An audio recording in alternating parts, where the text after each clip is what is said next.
Hello, hello. Welcome to ohmTown Daily News Show, powered by ohmTown.com. Today we're going to be talking about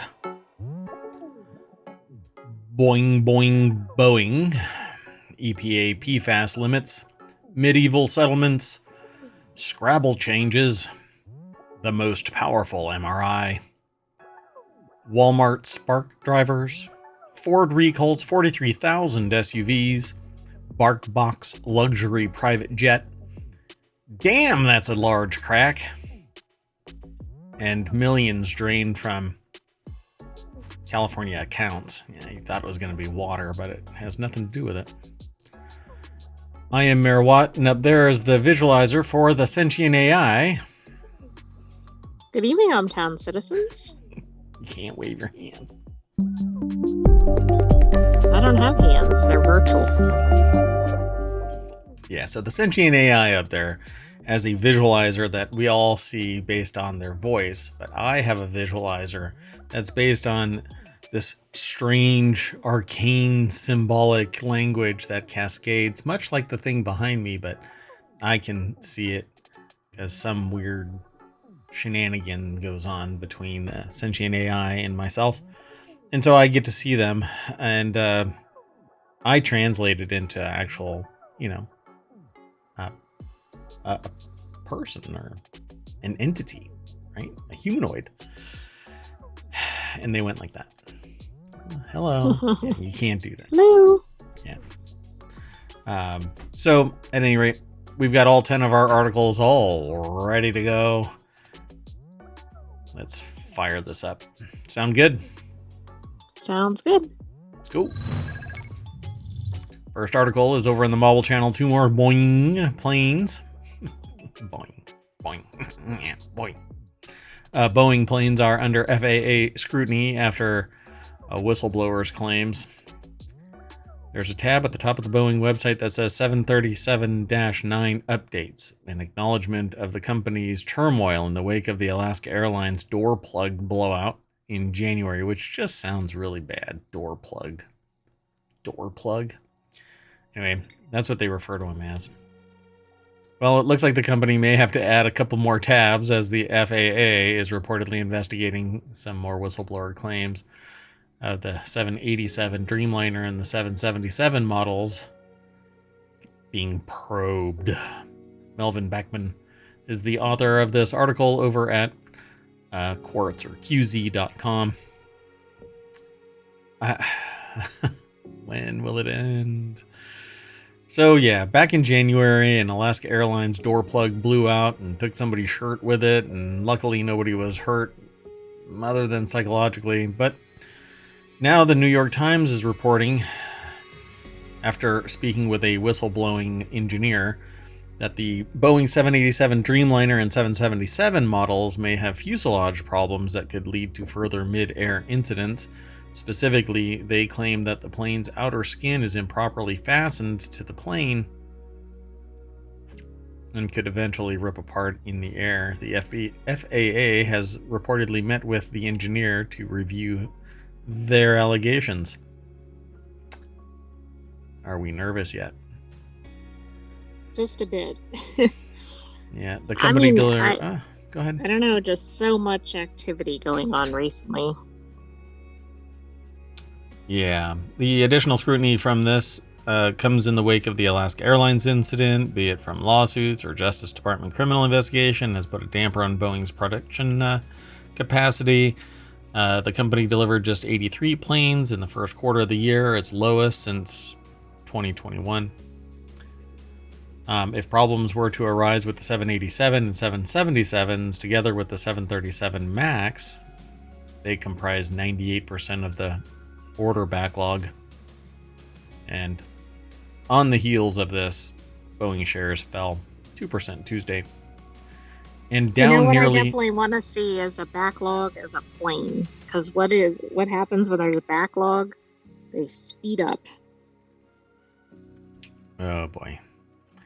Let's hope that they get their act together. Let me see. What is their stock ticker at right now? It's still at 174 It's down, yeah, 2% right now. All right.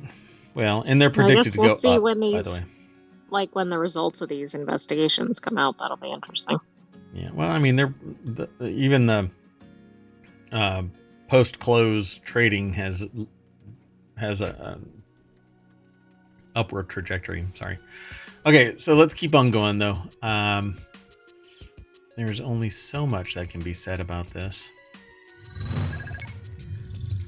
The next article is over in the Mobile channel. EPA sets first national limits for PFAS. These are these forever chemicals.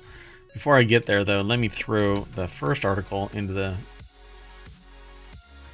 the chat. There you go. There's the second one. And we're going to go straight on over to the Hill. Zach Budrick and Rachel Friesen are the authors of this over at thehill.com. And again, I'm not going to be able to go over all of this, but the Biden administration Wednesday set the first ever national limits for toxic and pervasive forever chemicals in drinking water, which you kind of go, wait, there wasn't a limit before and now there's an okay limit for forever chemicals? When they're in your system, they don't get out of your system. It's like lead. No, but it's still an improvement over no limit. It still needs to continue to reduce, right? They need to keep lowering it. But I didn't even know there wasn't a limit. Yeah, this is pretty intense. So PFAS, I can't remember the actual full name of the thing, polyfluoral something. Anyway, they are what's referred to as forever chemicals. The substances which have been used to make waterproof and nonstick products have seeped into significant portions of the nation's water. They've been linked to various cancers, weakened immune systems, developmental delays in children, decreased fertility, etc. They persist in nature. They don't break down. They're pretty abhorrent. Oh, there it is. Polyfluoral alkyl substances. And like microplastics, they can be in drinking water and we drink them. In fact, the very straw that you're drinking through could be imparting microplastics into your body.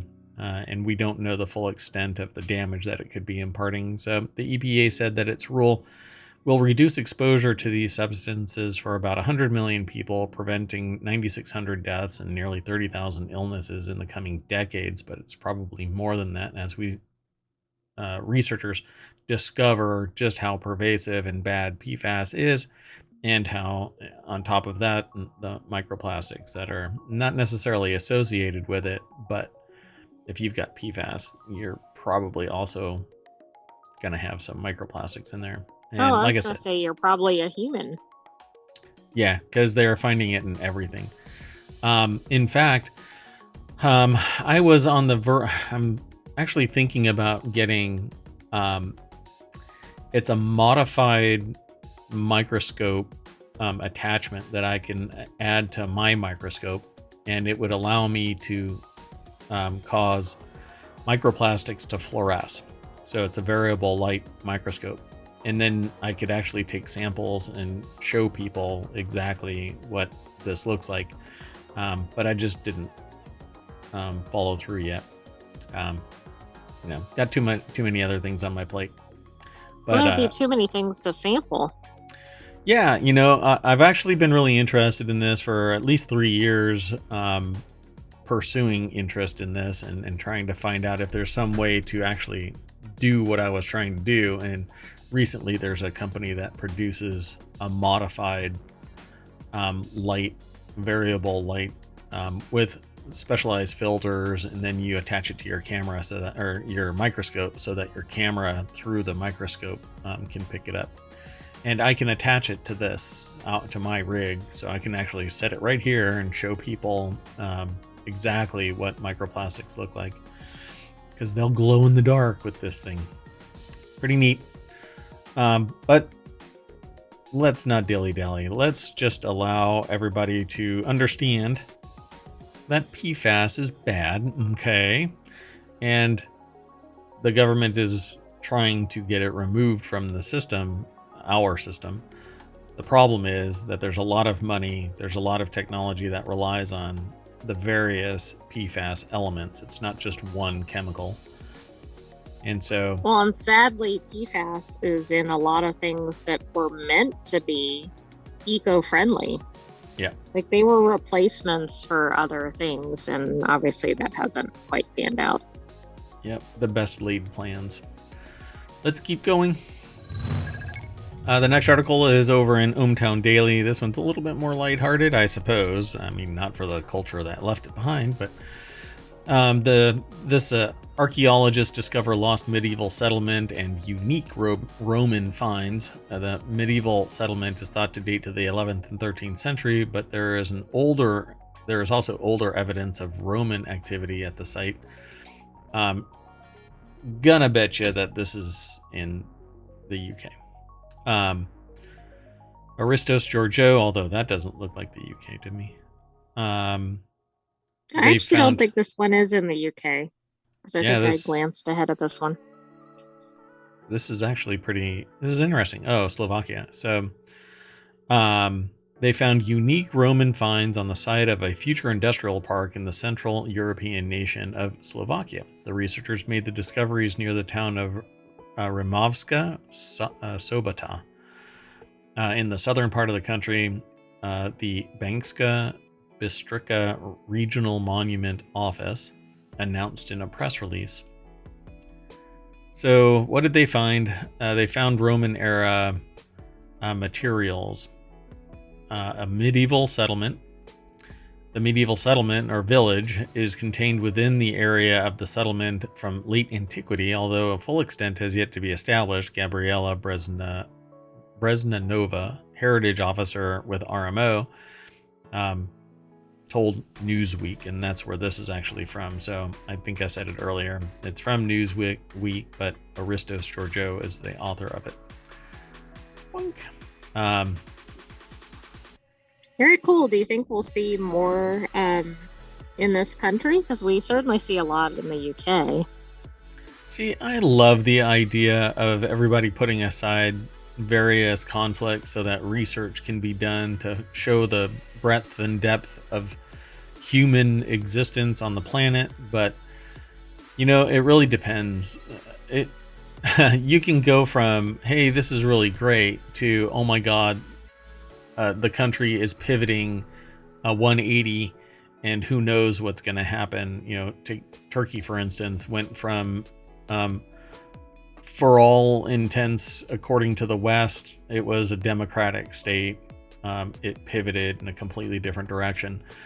And in other countries, somebody will rise to power and they'll obliterate the historical relevance of previous sites like this because it's perceived as an affront to one thing or another.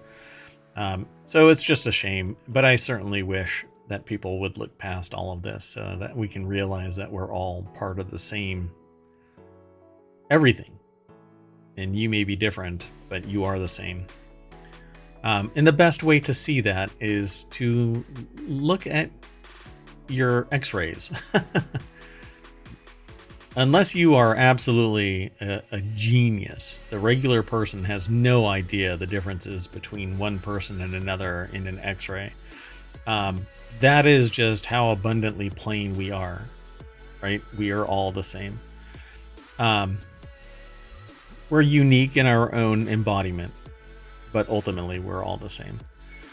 The Roman era settlement, conversely, appears to have been based on metallurgy. The archaeologists made a unique discovery from this period, uncovering furnaces for processing ore. The team also identified associated metallurgical debris and various semi-finished products. So this is really spectacular.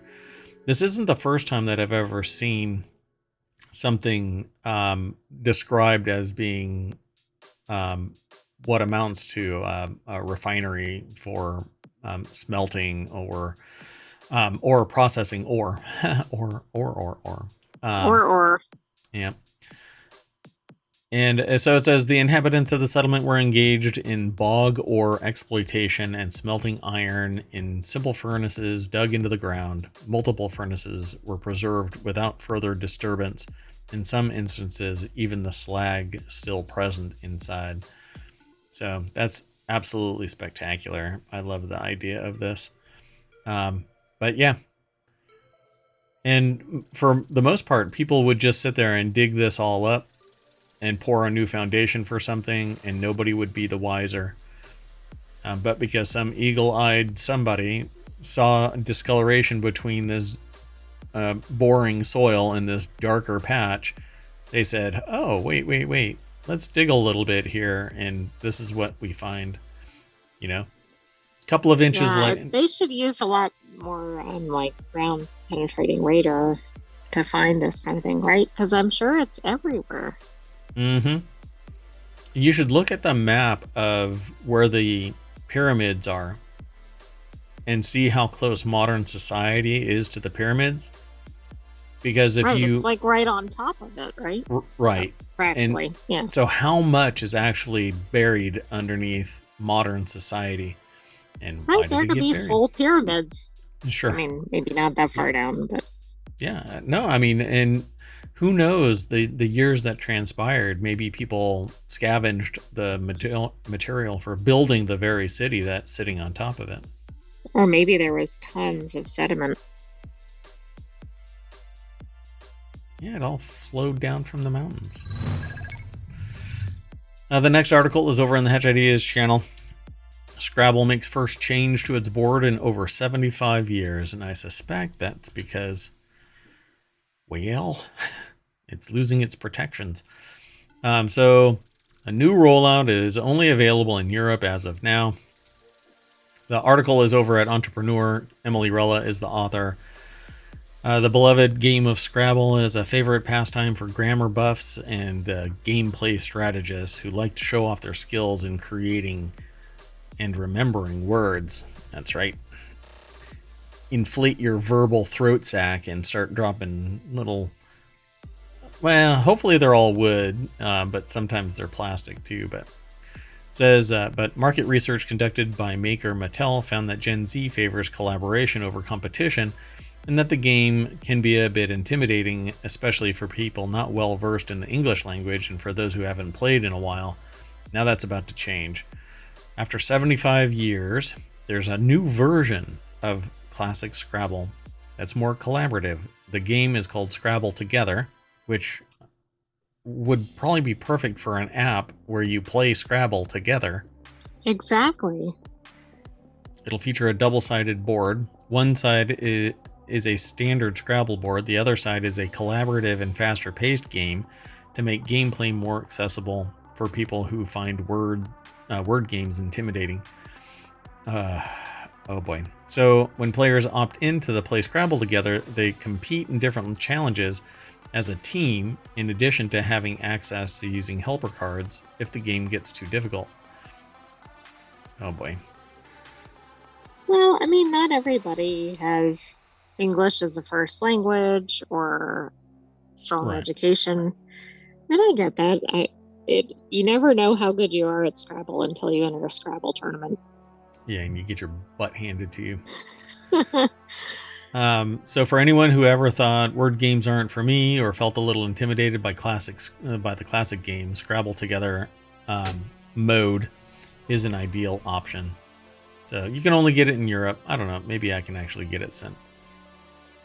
We'll see. Because, you know, ohmTown is everywhere and nowhere. We're in the wires. Ooh.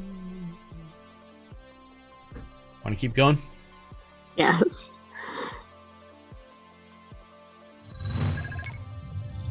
So the next article is over in ohmTown Daily. Researchers use the world's most powerful MRI to get brain scans that are 10 times as detailed as a hospital MRI.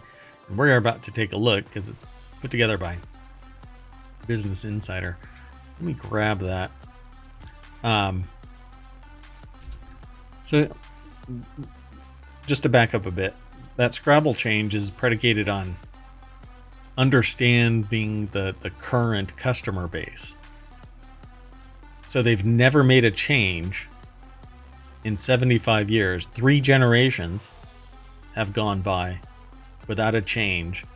And because That's they've interesting. seen it as being a culture shift to more collaborative populations. But yet, no change in 3 generations? Yeah. Pretty amazing, right? Mm-hmm. Like the board is the same, the letters are the same, the rules are the same, and they finally make a change. And it's all about detecting a fundamental shift in the way society is operating. Well, that's interesting. And I wonder if there are demographics that helped prompt this, right? Like, for instance, if their average player is a certain age, are they trying to break into different generations? Yeah, well, we kind of backed up, but it's Gen Z. Right. It's fundamentally Gen Z, which means, all of the younger generations are going to be following in the same thing because that's where everybody's taking their cues from. The reason why our older generations are the way they are is because the previous generation was trained by psychiatrists and psychologists to raise children with less hugs and affection and appreciation and pull yourself up by your bootstraps mentality, which is just bullshit. But hey, that's not what we're here to talk about. We're here to talk about researchers using the world's most powerful MRI to get brain scans that are 10 times as detailed as a hospital MRI, and we're going to take a look at it. So French researchers used powerful MRI machine to create a detailed brain scan of about 20 people. The images are nearly 10 times more detailed as a hospital's MRI. Researchers have unveiled the images of the human brain from the world's most powerful MRI. So let's go and look at it. It's over at Business Insider. Jenny McGrath is the author. There is no deck statement, but we're going to take a look at what's going on here. They've got this summary takeaway kind of a thing. High resolution images could provide insights into diseases like Alzheimer's and Parkinson's. The images are nearly 10 times as detailed as hospital MRI scans, and they did this with 20 people. Researchers at France's Atomic Energy Commission scanned the brains of about 20 people with an fMRI. Actually, it's just magnetic resonance imaging machine called ISALT. The volunteers only had to spend 4 minutes in the machine for the scientists to take remarkably detailed images, according to the press release. With the machine, we can see the tiny vessels which feed the cerebral cortex, or details of the cerebellum, which were almost invisible until now. Alexander Binaud, I guess. Binaud. I wonder how you got into this cohort. Yeah, I don't know. That's kind of interesting, right? Man, this thing, 11.7 Teslas, jeepers. So, yeah, like magnets don't even show up as a Tesla. They're right. Aren't they normally like 1.5? Yeah. Okay. Yeah, they're pretty weak. So, in hospital MRIs, there's actually, I saw a picture of a parking garage underneath a hospital where they blocked out the parking spots underneath the MRI machine because the field extended down below the floor into the parking garage. Oh, wow. I wonder how they figured that out, right? Like they came downstairs and a car was hovering. Yeah, I was going to say they probably noticed that after they allowed cars to park there. Just imagine the quench of that 11.7 Tesla MRI machine. You must feel this thing like pulling on you. Oh, right. But think apparently how not. It must be. It must have happened so fast that they just don't get it, right? Like you just don't feel it. It just whips around you so much that you don't really get it. You don't feel it. But so think of it like trying to spot a squirrel in a picture of a backyard. It might be easier if you focus on a tree or even a specific branch. But with this fMRI, not functional. It's not functional. It's an MRI machine. Typically records 600,000 neurons, according to the University of California, Berkeley. These are actually able to look into the like the capillaries to see deeper and higher detail. So they have a picture here of a brain, an MRI scan at 3 Teslas, 7 Teslas, and 11.7 Teslas. And you can see that it is dramatically higher detail, higher resolution. And this is just one slice. So as it conducts its scan, it actually can create a 3-dimensional image. It puts it all together in the computer, and you can actually look around in somebody's head. I had an ambition to use fMRI technology 30 years ago to create a polygraph, a lie detector. But the MRI technology at that point was just not capable. This might actually be able to do something along those veins. So for example, some scientists at France's Atomic Energy Commission want to look at how and where the drug lithium moves in the brain to better understand how to treat bipolar disorder. And the US is working on its own high-powered MRI machines with Duke University and Berkeley having 7 and 9.4 Tesla. They say magnets, but it's a device, an MRI. I mean, this must just, the level of fidelity is just incredible, and it must make a big difference for diagnosis purposes, right? Yeah, so they give a really great example in this article. Again, you really should go over and read the rest of this article because there is minutia in it that we just kind of glance over. Physicians at the Cleveland Clinic used a 7 Tesla MRI machine to find a tiny lesion in a patient that was causing them to have epileptic seizures. Regular images would not deduce. So as they up the magnetic field's power, they have the ability to create higher and higher resolution. I don't know what the upper limit of that's actually going to end up being. 11.7 seems pretty damn big. So pretty neat. Well, think how much the pricing of MRI scans is going to go up to if they start adopting that. Yeah, that bigger device is going to cost a whole lot more. But maybe if you don't need the high-powered, because you can deduce from the... It'll mean that the other ones are less expensive, you know? Unless they do what they're doing in Florida with insurance companies, and because other companies are bowing out, there's limited competition and the prices are going up. I've heard 2 people today tell me that their insurance for their property is going up $750 a month. Whoa, that's a pretty significant increase. My conversation was, wait. Did you just tell me that your insurance is going up $750? Where are you? Florida? And they go, bingo. And, wow. Yeah. I was absolutely shocked. I would have actually guessed California because the insurance industry in California seems to be imploding too. Yeah, apparently it's really bad in Florida, so good going. Okay, so let's keep going though. Oh, good going, keep going. You did this, I did this.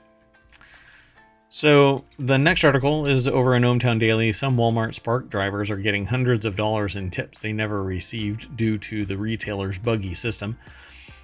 So Walmart is paying Spark drivers for past tips after the system issue was remedied. Some drivers are getting hundreds of dollars in tips that should have been paid for past orders, and the tips have been a big issue for gig workers who say that they deal with tip baiting from customers. But if it's a system problem, they may be saying bad things about these customers on the back end, saying that they don't tip or whatever. I would be livid if I assumed my tip was going to the person and it didn't actually get delivered, and then later on I end up bumping into that driver again and they treat me differently because, you know, I was perceived as not tipping. Well, I'd also be mad that the person didn't get the tip. Like, there's so many issues with that. Right. Yeah, I mean, Some drivers got an email informing them of the payment on Tuesday, according to emails. So the article is over at Business Insider, and Alex Bitter, it's Bitter, put the article together. Again, it's titled "Some Walmart Spark Drivers Are Getting Hundreds of Dollars in Tips They Never Received Due to the Retailer's Buggy System." Yes, this is the same company that put the thumb on the scale for fresh produce and just settled a lawsuit for $45 million. I'm sure it was buggy. Maybe it's made by the whatchamacallit company, Fujitsu. Is that the one? What's the one that's... Oh, Horizon. Yeah, Horizon is the software. I mean, it's tied to Fujitsu. Fujitsu, yes. Right? Yeah. So it says here, the message said that Spark would credit drivers' accounts with the tips that they were owed through adjustment credits. The message added the customers who placed the orders wouldn't be charged for the tips. As part of the continued effort to improve Spark driver platform experience, we fixed our shit. That's basically what they said. Yeah, so Adrian Youngblood, who delivered for Spark in Ohio, said that he got a payout of $70, even though his account has been deactivated since December over a car accident that happened off the clock. Quote, "Can you imagine how much was paid out to drivers who have been continuously working?" he told Business Insider. Interesting. So they got in a car accident. If it's like a lump sum, that could be quite a bit. They got in a car accident off the clock and they were deactivated. Huh. Interesting. One driver posted a screenshot of nearly $180 in adjustment payment on Tuesday to Spark Driver Community, a Facebook group for Spark drivers with just over 30,000 members. Wow. Nice. All right. They give a rundown of various others that are talking about it. So if you're one of those Spark drivers, go check this out. You might be interested in it. Especially if you've never had any tips before. Yeah. Life pro tip: pay the drivers. You know what they actually earn. How long did it take for them to actually discover it? Because I don't think the article said that, right? How long has the problem... Right. I mean, if it's been a month, that's one thing. But what if it's like 10 years or something? I don't think Spark has been around for that long, but... Yeah, because this person has been deactivated since December, so at least 4 months. And we don't even know how deep into December. It could have been December 1st. So...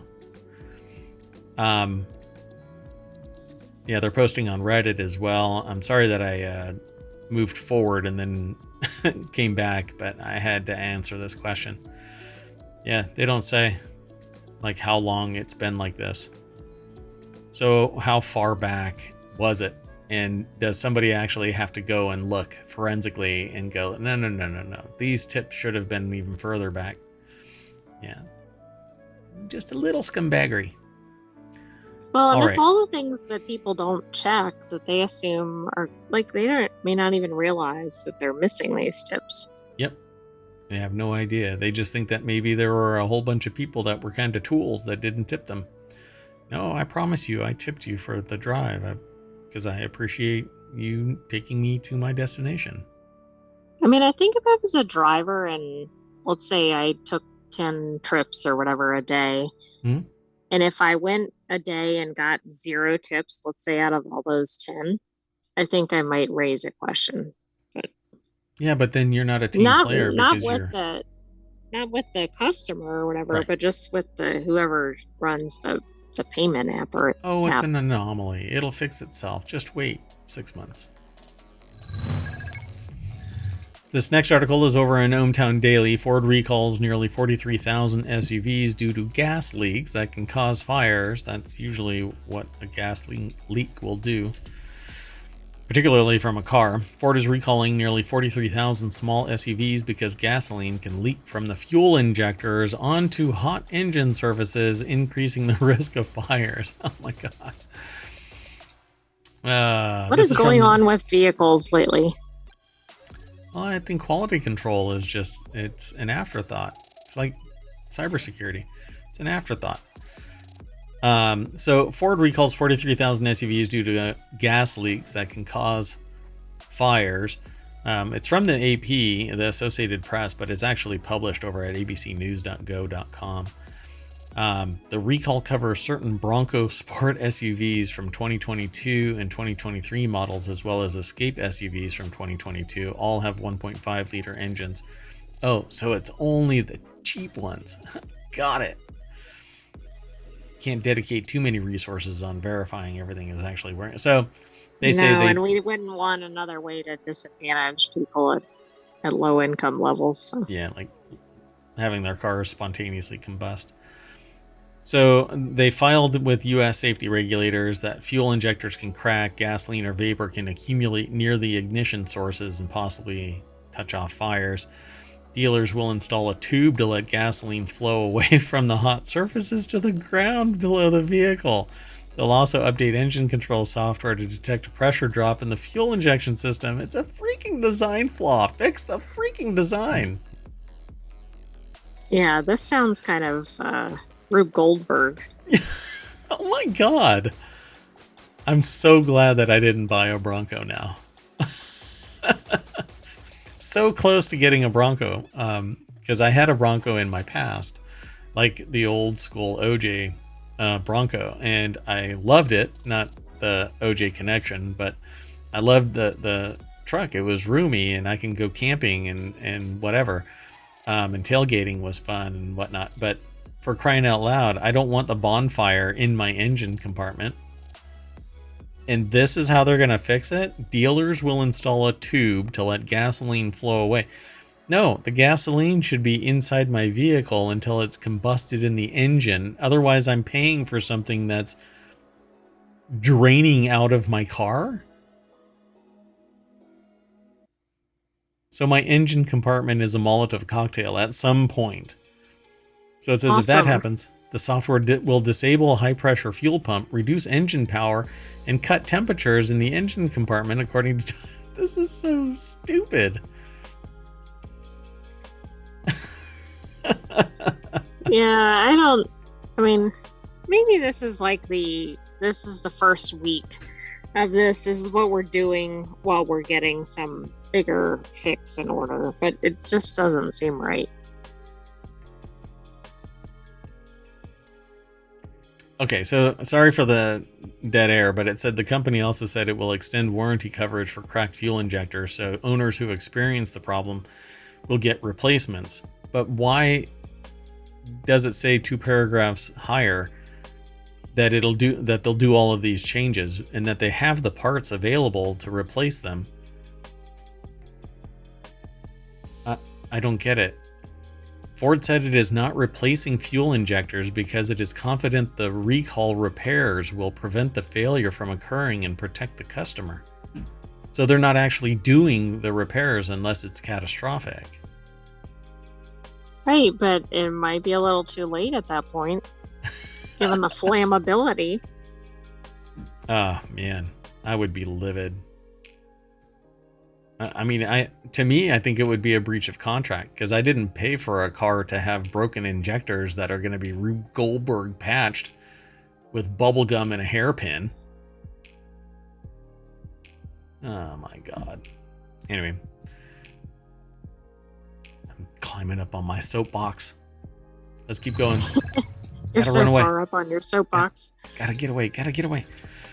The next article is over on ohmTown Daily. Barkbox is launching an ultra-luxury private jet air carrier for people and their pets. See what it's like on a $6,000 Bark air flight with dog champagne and a private chef. You know, we know subscription fees are getting out of hand, but this is a bit much if they have enough to do this. By the way, it's first class experience for at least $6,000 one way. So I'm going to go straight on over to Business Insider, where this is sourced from. Brittany Chang and Taylor Raines is the author. And the thumbnail, actually the picture for the article is from Bark Air, and it shows people and their pets being chauffeured over to their small, and it is a small, it's not like a 737, it looks like a Lear, or similar. But so fares start at $6,000 per person for a one-way flight between New York and Los Angeles. Pets would get amenities like noise-canceling earmuffs and blankets scented with calming pheromones. Goodness. When you have too much money. Right. So you read that right. Bark is launching a dog-friendly air carrier. No more leaving your furry friends in under-seat crates or alone in the plane's cargo hold, which is actually horrible, I think. Starting April 11th, travelers can book. So tomorrow, travelers can book Bark Air's Ultralux 10-guest private planes on which pets are welcome to sip on dog champagne, aka chicken broth apparently, relax in calming pheromone-scented blankets, and romp around with fellow four-legged passengers. Well, what about two-legged? I want to just pet them. Climb up on me Right. and Can you cuddle ride on. and then just pet all the dogs that are on there? Yeah. Oh, I'm not going to pay $6,000, but okay. Well, that's true. But Bark Air won't fly out of the city's major hubs. Instead, the company plans to operate from secondary airports on each side of the Atlantic, serving London via London Stansted Airport, New York City via Westchester County Airport, and Los Angeles via Van Nuys Airport. So, smaller. So, but its fares could make you tuck your tail between your legs. $6,000 for a human and their pet. New York to London will ring up $8,000. Yeah, I suppose. Oh my goodness, there's a lot of people. Do dogs like to fly? Or is this only for the people that love their pets? Well, it's pretty well known that dogs don't have pockets, so unless they're carrying it in a very uncomfortable place, they can't pay for the ticket. So I'm pretty sure that they don't really care. Anyway, that was funnier in my head, folks. So Bark Air is still waiting for an indirect air carrier certification from the U.S. Department of Transportation. Oh, their Gulfstream aircraft is among the industry's best-selling private planes. So there you go. Yeah. So I no don't know. crates. It just seems like, is that really what is necessary in society? Hey, if you got it, I guess go ahead and do whatever you want with it. I'm talking about money here. I don't know. Some people really love their dogs so much that they're willing to pay $6,000 to take a flight and just watch them. It's a pretty dog. Anyway, pretty wild. There's more pictures, more text, but the nuts and bolts of it is you can sit with your dog on a flight for $6,000. Let's keep going. This next article is over on ohmTown Daily. Urgent warning issued after a 60-foot crack found in a dam. I titled this one, "Damn, That's a Large Crack." Evacuations are not in place yet as the time of this aggregated article, but it says evacuations are not in place yet, but the situation in southwest Utah could change rapidly as flash flood warnings are issued. The article is over in Newsweek. Oh, wait, I put the wrong article into the chat. Hold on. So if we're having flash flood warnings and there's a crack in the dam, that's a really good combination. So apparently that's what this is all caused by. So there's been some buildup of water in various locations, causing a structural load to increase. Anna Skinner over at Newsweek.com put the article together. A flash flood watch has been issued for parts of Utah after officials discovered a 60-foot long crack in the Panguitch Lake Dam that risked its integrity. Officials discovered the crack on Monday, and although the damage doesn't warrant evacuations, the Garfield County Sheriff's Office has declared the situation a level 2 emergency, meaning that there's a potential for dam failure. If the Apparently, dam fails, won't it be too late to evacuate people? it depends on where the flow of the water actually goes. On 4/8/2022, it was discovered that the Penguich Lake Dam had sustained damage resulting in transverse cracking in the upper portion of the dam. The Garfield County Sheriff's Department or Sheriff's Office, in conjunction with the local emergency management, Penguich City and West Penguich Irrigation Company, are currently monitoring the conditions. So the damage to the dam is not severe enough to warrant immediate evacuations, but I don't know, man. If water is actually flowing out of it, on Monday, a 60-foot long crack that risked the dam's integrity was discovered. If water is actively flowing through the crack, it's going to erode. Well, right, and it's not gonna do it gradually. I mean, it might at first, but at some point it could just fail. Yeah, affected areas include low-lying areas along Penguich Creek. So, yeah, and since it's flowing into probably a waterway that may be able to handle the actual volume, the immediate area is going to get wrecked, but all that water is going to stretch out and dissipate, raising the immediate water level in the area, but eventually it will subside. But the dam is going to drain the lake. So it really depends on how much water is in there. So GSCO has limited access to Penguich Lake and Highway 143. The Utah Department of Natural Resources said that officials are releasing water from the reservoir to draw the level down as a risk mitigation measure, which is, I was going to say this. But yeah, if they can lower it.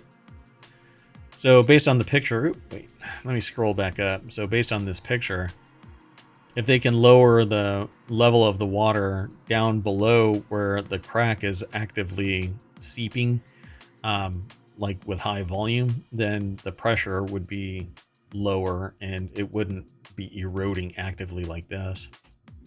That's true. Well, I hope if they do that, they actually collect the water instead of just let it run off. It'll just run down the stream. Yeah, the creek is just going to get a little bit noisier, busier. So, good luck. Fixing this may not be easy. The crack was identified after Utah Dams received a C+ grade from the Utah section of the American Society of Civil Engineers in 2020. The grade implies the Utah infrastructure has mediocre and needed attention, according to a report by ABC4. Whoops. Y'all better get ready. Oh, that's interesting. Okay, let's go to our last article. I keep looking at the time going, did we actually do 10? But we did. I don't know. Last time we did this, we hadn't done 10. Oh, there's 10. I was trying to find the cost of the original dam, but I haven't been able to locate it. No. It's okay. We'll find out afterward when something catastrophic happens and everybody does a whole bunch of due diligence. The last article for tonight is over in ohmTown Daily. California sees $181 million drained from people's accounts. Justice Department cracks down on a scheme stealing $181 million from EBT accounts of vulnerable Californians, which is probably one of the most disgusting schemes you can come up with, short of stealing cookies from a brownie. Right. Alexander Fabino is a reporter for Newsweek who did this article. Last Thursday, the U.S. Attorney's Office for the Southern District of California, in conjunction with the U.S. Secret Service, announced the arrest of 7 people linked to a scheme that drained $181 million from the EBT accounts. So, electronic benefit transfer, typically a card that allows people to make purchases through authorized vendors for food, services, etc., things to keep you alive, etc. Right, essentials, not frivolous items. Yeah. And some people sit there and go, well, they're using it for this and that. And I don't know. Sometimes you just want to smack people. I was once told by somebody that if you give a bunch of poor people money, they'll just spend it. And I said, why do you think they are being given money? They need to spend it for food, Survival, right? Yeah. survival, clothing, a roof over their head. Are you really that sociopathic? Apparently, they were. But that's okay. Takes a village. But as we can see, newer generations, post mine, are becoming more and more collaborative and seeing the And playing sociopathy for what it Scrabble is, together. and playing Scrabble together. So between 2022, between June 2022 and February of this year, the organized criminal operation exploited security vulnerabilities to illegally access and drain the federally funded accounts of those most in need. Yeah, so the Secret Service will continue to investigate and arrest those responsible for EBT fraud as we seek to disrupt their networks and protect our most vulnerable communities. They don't have a forensic breakout or a debrief of how this actually all went down, but it says that the scheme unfolded as members of the criminal enterprise installed skimming devices and then cloned the cards, and that right there is pretty much as significant as it needs to be, because card skimmers are very rarely detected unless somebody knows what they're looking for. I've actually seen them. I've actually detected one and informed the people that are responsible for it. If you go to YouTube and do a search for skimmer, you'll see exactly what it is, or skimming device.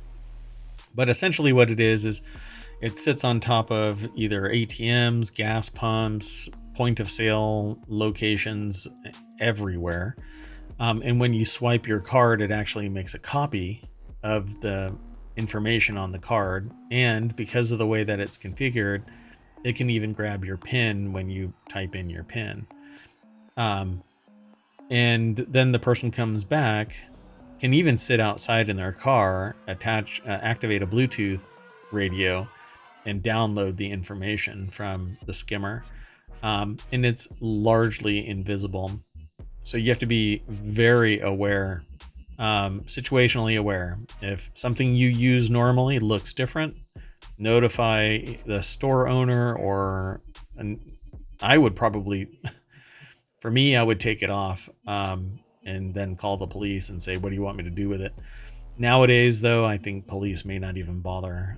But I would probably go to a bank and say, hey, I found this on a point of sale device or an ATM or wherever you find it. Tell the authorities. Yeah, you don't want people to keep getting skimmed. Right. Yeah. I would not leave it where it is.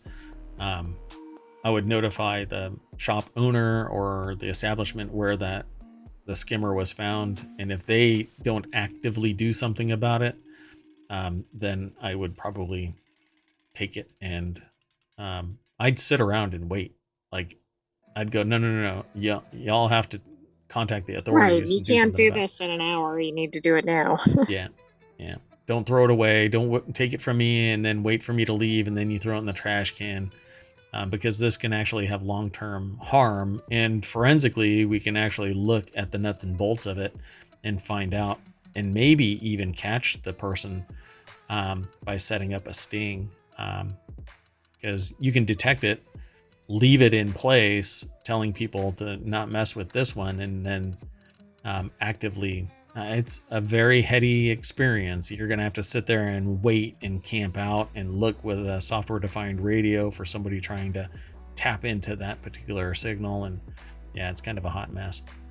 But anyway, parents who don't know that they've been targeted get the grocery checkout and discover their EBT has been wiped clean. We're taking proactive steps to prevent this appalling crime and punish those who take advantage of vulnerable people. And ultimately, though, skimmers aren't worth the cost unless it's something like this, because banks are going to sit there and write it off as a loss and passively pursue somebody.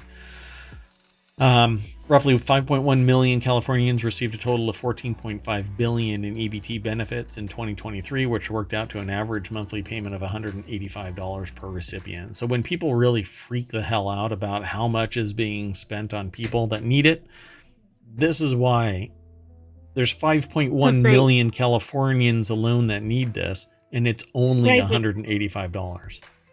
Well, right, but they're not looking at that, right? They're just looking at the total across everybody and going, whoa. Right. And unless you're a sociopath, what are you supposed to do with 5.1 million Californians alone?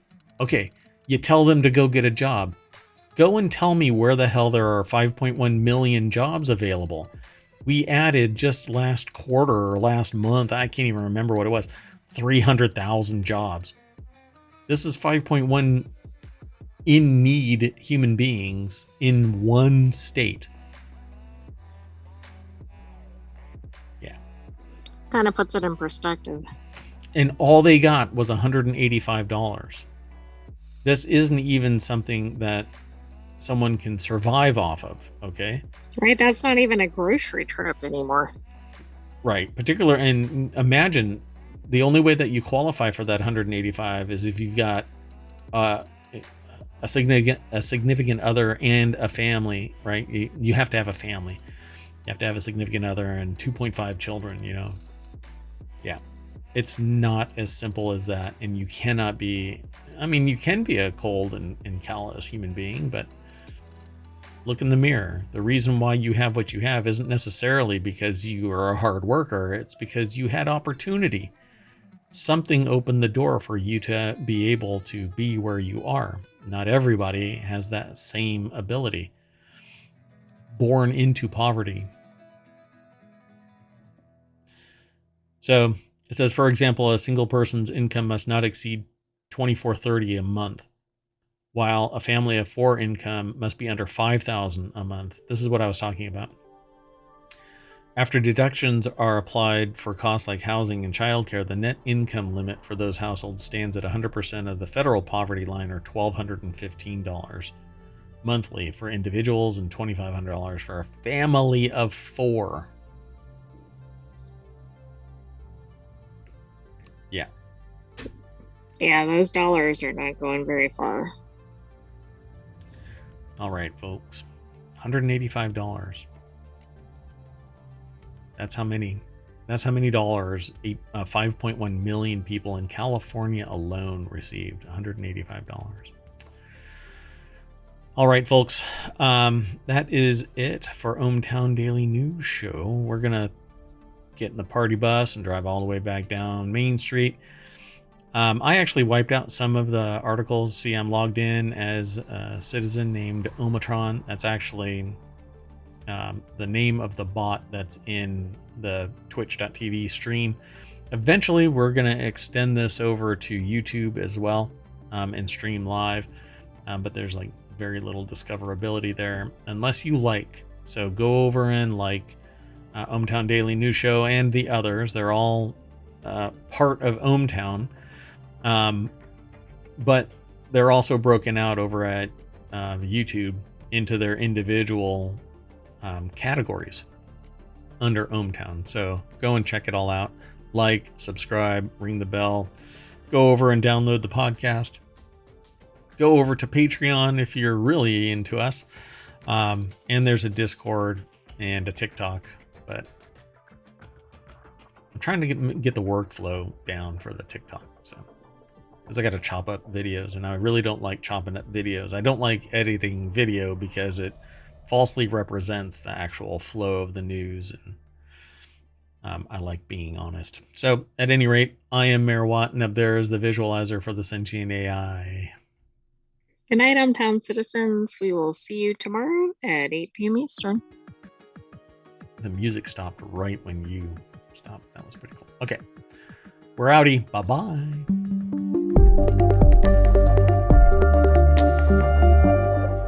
Yeah, you can't wave. It doesn't work like that. Okay. Bye, everybody.